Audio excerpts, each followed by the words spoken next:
Okay, this is on the prudence in the teaching of the art. De prudentia arti docendi. Nevertheless, this one affliction shall touch nigh all that come to thee, and this is the great pox of sin.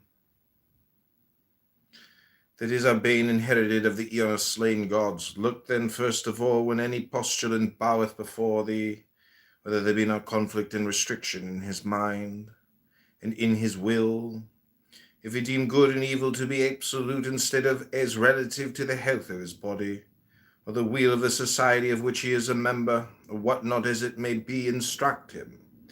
But if he say that he will sacrifice all for initiation, correct him as it is written, but whoso give one particle of dust shall lose all in that hour. For it is conflict if he weigh one thing with another, and renunciation, being sorrowful, is not worthy of acceptance, but he must with joy unite all he is and hath, heaving the whole into one billow of love and will. Yea, O my son, until thou hast brought the postulant into our freedom from sin, and the sense and conviction thereof, he is not ready for the path of our magic and illumination, because every way soever is a going, and this sin is an obstacle, and a fetter, and an hoodwink on every one of them, for it is restriction, whether he set out by the meditations of the Dharma, or by our Kabbalah, or by vision or theology, or how else soever.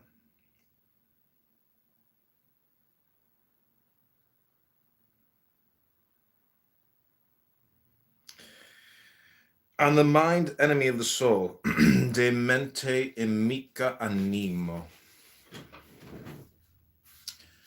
How shall a man attain to thee trance, where all is one? If he yet debate within his mind concerning virtue as a thing absolute. Thus, O my son, there be those that are fuddled with doubt whether meat is to be eaten. I choose this as a reference, which habit is proper to the lion as grass to the horse, so that his right problem is solely this, what is fitting to his own nature. Or again, I suppose that he is in vision, and an angel visiting him imparteth a truth contrary to his prejudice, as it fell out in mine own case when I inhabited the body of Sir Edward Kelly, or so I do in part remember, as it seemeth albeit dimly.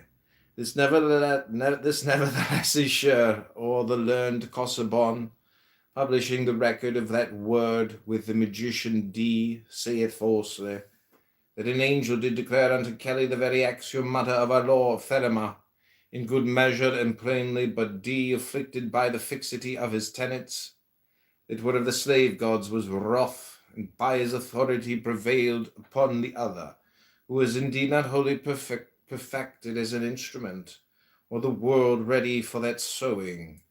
Consider also how in this very life I was the enemy of my own law, and wrote down the book of the law contrary to my conscious will by the virtue of obedience as a scribe, and strove constantly to escape mine own work, and the utterance of my word, until by initiation I was made all one.